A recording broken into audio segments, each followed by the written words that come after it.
Halo,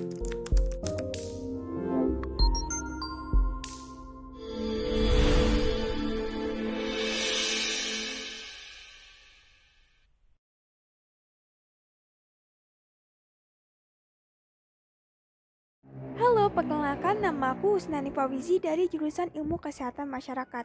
Sebelum kita masuk pada topik yang ingin kita bahas, kita harus tahu dulu nih apa itu pengertian gizi, jenis gizi yang dibutuhkan tubuh, serta gizi seimbang.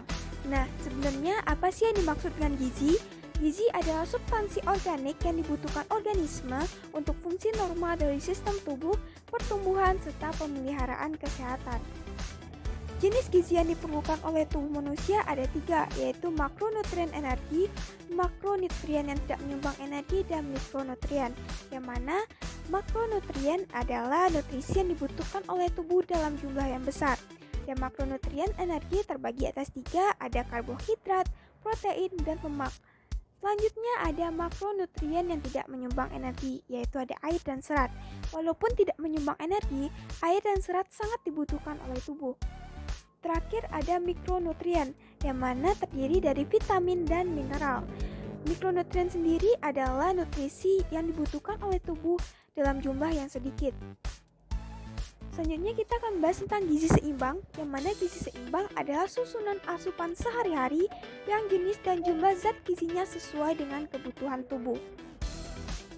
Yang mana ada 4 pilar gizi seimbang, yaitu yang pertama, mengonsumsi makanan yang beraneka ragam, membiasakan perilaku hidup bersih, melakukan aktivitas fisik, dan yang terakhir yaitu memantau dan mempertahankan berat badan normal. Nah, dari data tersebut, kita pasti berpikir bagaimana sih keadaan atau kondisi gizi di Indonesia.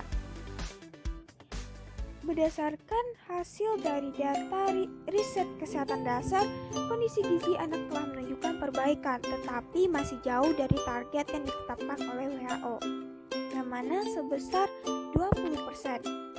Berdasarkan data Riskesdas nomor 2 tahun 2018, perbaikan itu terjadi berturut-turut dari tahun 2013, yang mana prevalensi underweight sebesar 19,6% menjadi 17,7% pada 2018, prevalensi stunting dari 37,2% turun menjadi 30,8%. Begitu juga prevalensi wasting. Nah, masalah kekurangan gizi antara lain ada wasting, underweight, stunting, malnutrisi, gaki, dan anemia gizi besi. Nah, apa sih penyebab dari masalah kekurangan gizi? Yang pertama yaitu ketidaktahuan orang tua tentang gizi. Kedua, tingkat sosial ekonomi yang rendah. Ketiga, kebersihan lingkungan yang buruk. Dan yang keempat, menderita penyakit tertentu. Nah, bagaimana peranan SKM dalam mencegah masalah kekurangan gizi? Yang pertama yaitu seorang SKM bisa mensosialisasikan tentang kegiatan 1000 HPK. Kedua, melakukan penyuluhan tentang asupan gizi kepada orang tua. Dan ketiga, melakukan penyuluhan tentang sanitasi lingkungan. Selanjutnya kita akan bahas tentang Sustainable Development Goals atau SDGs. Yang mana SDGs ini adalah suatu rencana aksi global yang disepakati oleh para pemimpin dunia, termasuk Indonesia, guna mengakhiri kemiskinan, mengurangi kesenjangan, dan melindungi lingkungan. Tujuan SDGs ini terbagi atas 17, yang mana di sini kita hanya fokus pada 2 tujuan, yaitu tujuan kedua dan ketiga.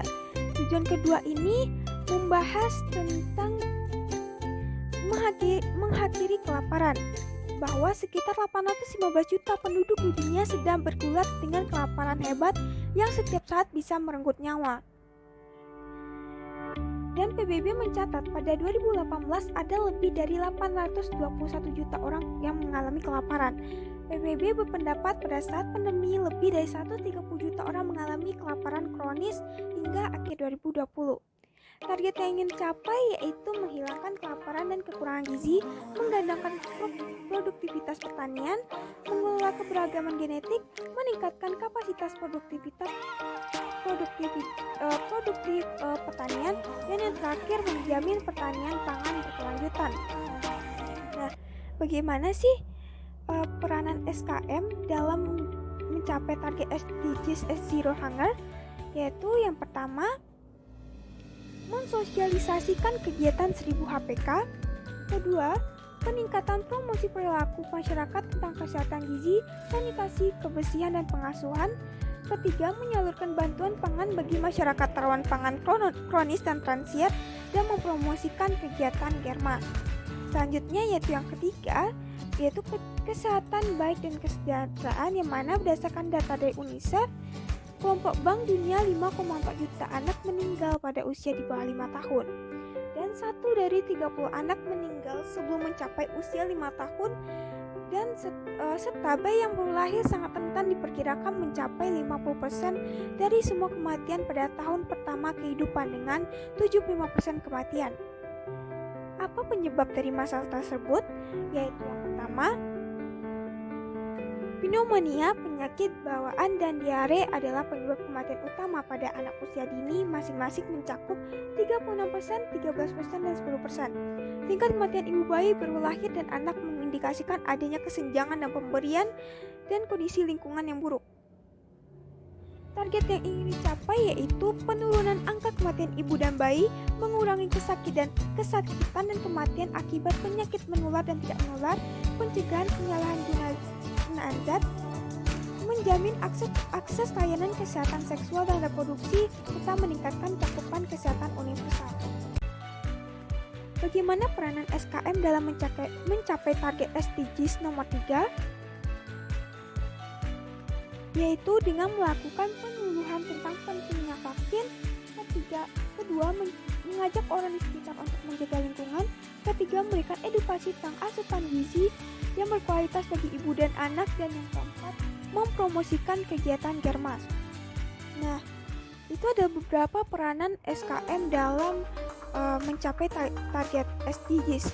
Yuk sama-sama membangun dunia menjadi lebih baik untuk semua orang. Oke, sekian. Thanks for watching.